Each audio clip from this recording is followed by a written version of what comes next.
હરિદર્શન શાળાની અંદર જ્યારે ગણતંત્ર દિવસની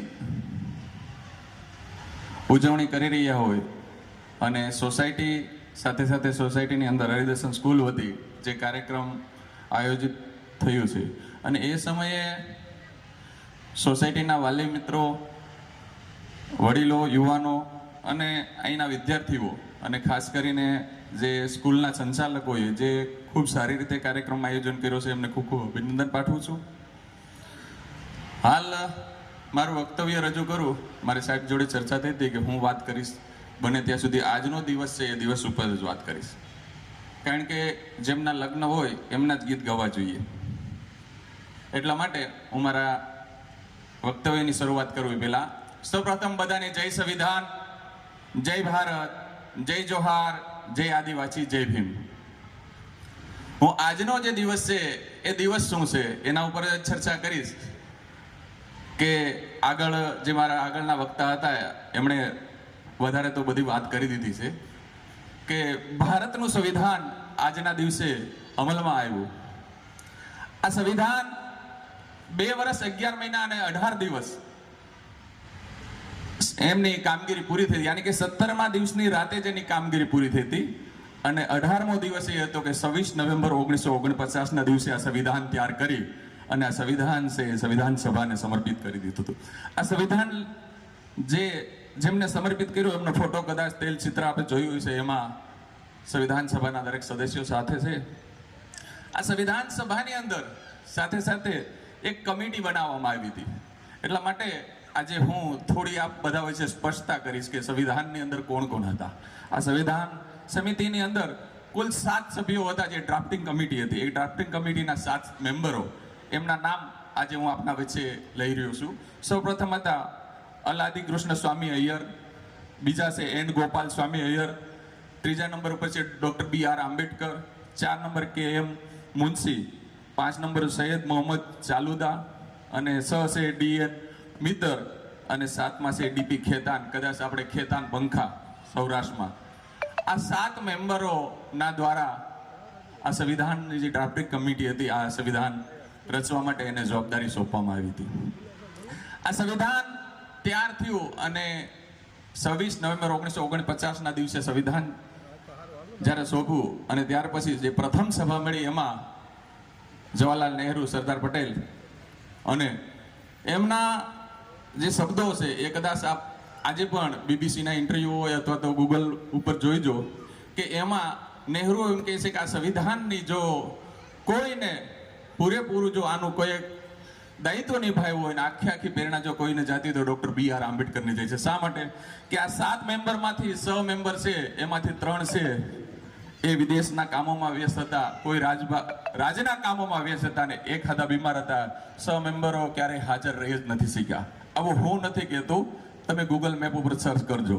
ફક્ત ને ફક્ત આ સંવિધાન અગર આ સંવિધાનની અંદર પૂરેપૂરી રીતે અગર કોઈ જો જવાબદારી નિભાવ્યું હોય અને આના પૂરેપૂરો શ્રેય કોઈને જાતો હોય ડોક્ટર BR આંબેડકરને જાય છે. એટલા માટે આ 7 સભ્યોની મેં આપના વચ્ચે રજૂઆત કરી. ઘણીવાર ખોટું ઉલ્લંઘન થતું એટલા માટે. બીજું, આ સંવિધાન જે છે એની અંદર શરૂઆતની અંદર કેટલી કલમો હતી તો શરૂઆતની અંદર 312 કલમો હતી. હાલ અત્યારે ત્યાર પછી એમાં ઉમેરો કરીને 395 કલમ લખાણી હતી. ભારતના સંવિધાનની અંદર જે આ સંવિધાન છે, કારણ કે ઘણા ખરા વ્યક્તિઓ ઘણા પુસ્તકો રાખતા છે પણ ઘરે સંવિધાન રાખવું જરૂર છે. આ સંવિધાનની અંદર 12 પ્રકરણો અને એ વખતની અંદર 22 ભાગો હતા. હાલ હમણાં ઉમેરો થઈને 25 ભાગની અંદર આ સંવિધાન થયેલું છે. ભારતના સંવિધાનની અંદર સૌપ્રથમ ભારતની નાગરિકત્વ દરેક ભારતીયોને આપવામાં આવે છે. દરેક ભારતમાં નાગરિકત્વ ક્યારે ગણાય કે ભારતમાં રહેનારો દરેક વ્યક્તિ છે એ ભારત દેશનો નાગરિક ગણાય, એટલે આ ભારતનું સંવિધાન છે એ તમને નાગરિકત્વ આપે છે. સાથે સાથે આ સંવિધાન જ્યારે સોંપવામાં આવ્યું ત્યારે 7000 પ્રશ્નો થયા હતા. કેટલા? સંવિધાન સોંપ્યું ને ત્યારે 7000 પ્રશ્નોત્તરી થઈ હતી કે આ સંવિધાન છે એવી રીતે હાલશે કે નહીં ચાલે. એ 7000 પ્રશ્નોના જવાબમાંથી 4500 પ્રશ્નોના જવાબ ડોક્ટર બાબા સાહેબ આંબેડકરે એકલાએ આપેલા હતા. 4,500 પ્રશ્નોના જવાબ એ ફક્ત ડોક્ટર બાબા સાહેબ આંબેડકરે એકલાય આપ્યા હતા. હવે જે હું આપણે મુખ્ય વાત કરવા જઈ રહ્યો છું, આ વાત ઉપર ખરેખર દરેક વડીલો, બાળકો ધ્યાન આપજો અને બને ત્યાં સુધી આ વિડીયો બનાવજો, જેથી કરીને ભારત દેશની અંદર જે સંવિધાન કોના માટે બનાવ્યું અને હાલ સંવિધાનની જે વાત છે, ક્યાંક સંવિધાનને બદનામી જે થઈ રહ્યું છે એના માટે મારે વાત કરવી છે કે ભારતના સંવિધાનની અંદર 7 પ્રકારના મૂળભૂત અધિકારો જે છે, એ 7 પ્રકારના મૂળભૂત અધિકારો છે ભારત દેશના તમામ નાગરિકોને, ભારત દેશના તમામ નાગરિકોને જાતિ ભેદ વગર, ધર્મ ભેદ વગર, લિંગ ભેદ વગર તમામને એક સરખો સમાનતાના આધાર ઉપર એ કલમો લાગેલી છે દરેક નાગરિકોને. તો કઈ કલમો છે? તો ભારત દેશનું જે સંવિધાન છે, સંવિધાનની આર્ટિકલ 14 છે, એ ભારત દેશના દરેક ભારતીયોને સમાનતાનો અધિકાર આપે છે. ભારત દેશની જે દરેક નાગરિક, એમ મેં કીધું ને કે 7 કલમો એવી છે કે ભારતના તમામ નાગરિકોને જાતિ, લિંગ, વંશ ભેદ અને ધર્મના ભેદો છોડી અને સમાનતાના મૂળભૂત અધિકારો આપ્યા છે. એમાંનો બીજો અધિકાર એ છે આર્ટિકલ 15. જો આ આર્ટિકલ 15 ના લખાણી હોત, આ ખાસ સાંભળજો અને બહેનો તમારા માટે પણ ખાસ છે, બહેનો માટે, ભારત દેશની આર્ટિકલ 15 એમ કહે છે કે આર્ટિકલ 15 એવું કહે છે કે જાત, લિંગ, વંશ ના ભેદભાવો જે આ દેશની અંદર થતા હતા, એ ભેદભાવો છે એનાથી મુક્ત થઈ અને સમાનતા આપી. યાની કે આ દેશની અંદર જાતિ, જ્ઞાતિ અને લિંગ ભેદભાવો જે થતા હતા, લિંગ યાની કે સ્ત્રી પુરુષના જે ભેદભાવો હતા, એ સ્ત્રીઓને પણ સમાનતાનો અધિકાર, બધાને સમાનતાનો જે અધિકાર અગર કોઈ આપ્યો હોય તો ભારત દેશની અંદર કોઈ આપ્યો હોય તો ભારતની આર્ટિકલ જે સંવિધાનની આર્ટિકલ 15 છે, એ 15 ના હિસાબે આજે મળ્યો. જો 15 ન લખાણી હોત તો મારા દેશની જે પ્રથમ મહિલા રાષ્ટ્રપતિ છે એ ના બની હોત. મારા દેશની દીકરીઓ છે આજે પાયલોટ બને છે, એ ના બની શકી હોત. આ દીકરીઓ આજે જે અત્યારે સ્કૂલની અંદર જે શિક્ષકો બની છે એ ના બની શકી હોત. આજે સમાનતાનો અધિકાર અગર કોઈ આપ્યો તો આર્ટિકલ 15 આપ્યો છે. આર્ટિકલ 19, આ ખાસ મહત્વની જે આર્ટિકલો વાત કરું છું, આર્ટિકલ 19 છે જે ભારતના સંવિધાનની અંદર, એ તમને વાણી, અભિવ્યક્તિની આઝાદી આપે છે. કેવી અભિવ્યક્તિની આઝાદી આપે છે કે તમને બોલવાના હક અધિકારો આપ્યા, સંગઠન બનાવવાના હક અધિકાર આપ્યા, તમારા ઉપર જુર્મ થતો હોય તો એનો અવાજ ઉઠાવવાના અધિકારો આપ્યા, તમને એક રાજ્યમાંથી કોઈ પણ રાજ્યોની અંદર ધંધો કરવાના અધિકારો આપ્યા, કોઈ પણ જગ્યાએ વસવાટ કરવાના અધિકારો આપ્યા. આ ભારત દેશની આર્ટિકલ 19 છે, એ ના હિસાબે તમે સંગઠન બનાવી શકો છો, ગમે તે વેપાર કરી શકો છો, ગમે તે જગ્યાએ વસવાટ કરી શકો છો. એ આર્ટિકલ 19 ભારત દેશના તમામ નાગરિકોને આપેલી છે. ત્યાર પછીની એક આર્ટિકલ 20 છે. એ આર્ટિકલ 20 એવું આપે છે કે તમારા ઉપર ખોટો કોઈ ગુનો કર્યો હોય અને તમને દોષિત સાબિત કરવા માંગતા હોય તો એના સામે અવાજ ઉઠાવવાનો અધિકાર ભારત દેશના તમામ નાગરિકોને આર્ટિકલ 20 આપે છે. ત્યાર પછીની છે આર્ટિકલ 23. એ મનુષ્યને વેપાર કરવાના અને વેપાર કરવા માટે બળજબરીપૂર્વક કોઈ જો તમને મજબૂર કરતા હોય તો એના ઉપર પ્રતિબંધ લાવી દીધો. એક સમય એવો હતો કે વર્ણના આધાર ઉપર આ દેશની અંદર 1950 પહેલા તમને વર્ણના આધાર ઉપર કામ સોંપવામાં આવતા.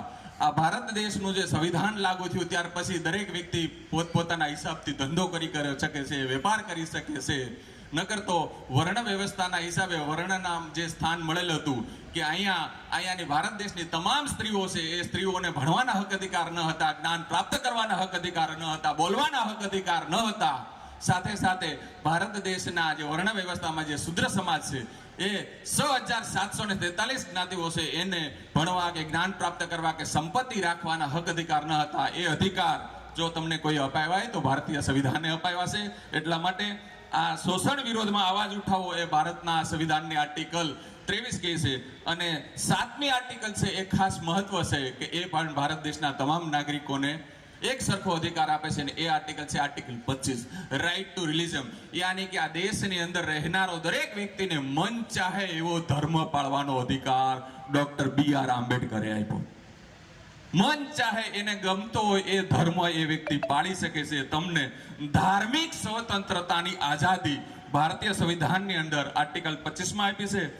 મારી પીસ છે એ ખાસ કરીને સંવિધાન ઉપર જ આજની હતી અને ટૂંકો સમય આપેલો છે. હું વક્તા નથી, શ્રોતા છું, પણ સાથે સાથે હાલ જ્યારે સ્કૂલની અંદર આવ્યો છું એટલા માટે બે વાત બીજી એ કહીશ કે ભારતની આર્ટિકલ 21 ક ની અંદર એક એવી જોગવાઈ કરવામાં આવેલી છે કે ભારત દેશની અંદર રહેતા દરેક નાગરિકોને એક ખૂબ સારો બીજો પણ જોગવાઈ આપેલી છે. કઈ છે કે 21 ની અંદર રાજ્યની અંદર 6 વર્ષથી લઈને 14 વર્ષના તમામ બાળકોને મફત અને ગુણવત્તાવાળું શિક્ષણ છે એ પૂરું પાડવું, એ પણ આ ભારત દેશના સંવિધાનની અંદર જોગવાઈ કરેલી છે. એ જોગવાઈ તમને ભારતના સંવિધાને આપેલી છે આર્ટિકલ 21 ક ના હિસાબથી. અને સાથે સાથે એક બીજું કહીશ, ભારતના સંવિધાનની અંદર જે સિનિયરો છે એના માટે શું, તો આર્ટિકલ 25 ની અંદર શું આપ્યું છે, તો રાઇટ ટુ હેલ્થ, કે તમારા હેલ્થની જવાબદારી છે એ પણ કોની રહેશે, તો એ કેન્દ્ર સરકારને રાજ્ય સરકારની રહેશે. કેવી રીતની રહેશે, તો માના પેટમાં, સાંભળજો બહેનો, માના પેટમાં જ્યારથી બાળક હોય ત્યાંથી એ બાળક 6 વર્ષનું થાય ત્યાં સુધી એ બાળક અને માતાની બેયના હેલ્થની જવાબદારી છે એ રાજ્ય સરકારની, જે તે રાજ્ય સરકાર છે એમની રહેશે. આજે જે કાંઈ તમને રસીકરણ, ટીકા આ તે કાંઈ મળે છે એ ભારતીય સંવિધાને તમને આપ્યું છે. એટલા માટે મેં આજે બધી વાત કરી એ આજે ખાસ કરીને સંવિધાનને ક્યાંક ને ક્યાંક ગેરમાર્ગે દોરાય છે કે સંવિધાન છે એ ફક્ત ને ફક્ત અમુક કાસ્ટ માટે જ કરવામાં આવ્યું છે, તો આ તદ્દન વાત ખોટી છે. મૂળભૂત અધિકારો જે છે એ મૂળભૂત અધિકારો ભારત દેશના તમામ નાગરિકો માટે એક સરખા અધિકારો મળેલા છે. દરેકને સમાનતાથી જીવવાના અધિકાર છે, સ્વતંત્રતાથી જીવવાના અધિકારો આપેલા છે. સાથે સાથે એક વાત એ જ કહીશ કે ક્યાંક ને ક્યાંક આ વાત પણ મારે કરવી જરૂરી છે આ સમયે, કે ઘણીવાર આ શું છે અણસમજ હોય કે જ્યારે વાંચ્યું ના હોય એટલે આવું થતું હોય કે જે અનામત છે એ 10 વર્ષ માટે આપેલી છે. આવો એક પ્રસાર દુર્પ્રસાર થઈ રહ્યો છે. તો ખરેખર વાત એ વસ્તુ એ છે કે જે રાજકીય અનામત છે એ ભારતીય સંવિધાનની આર્ટિકલ 330 ને 332 મુજબ 10 વર્ષ માટે આપેલી છે. પણ ભારત દેશના તમામ નાગરિકો છે, શોષિત વંચિત પીડિતને જે આરક્ષણ શિક્ષણમાં મળી રહ્યું છે એ ભારતીય સંવિધાનની આર્ટિકલ 15 સૂચિ 4 મુજબ જ્યાં સુધી અહીંયા ક્ષમતા નહીં આવે ત્યાં સુધી એની જરૂર પડશે. જે દિવસથી આ દેશની અંદર જે જાતિ, જ્ઞાતિ અને ધર્મના ભેદભાવો છૂટી જાય છે ત્યારે કોઈને અનામત કે આરક્ષણની જરૂર નહીં પડે. અને ત્યારે આપણે બધા India that is the Bharat, ભારતના સંવિધાનની આર્ટિકલ 1 મુજબ હું ભારત દેશનો રહેવાસી છું, મૂળ ભારતીય છું અને દરેક ભારતીયો છે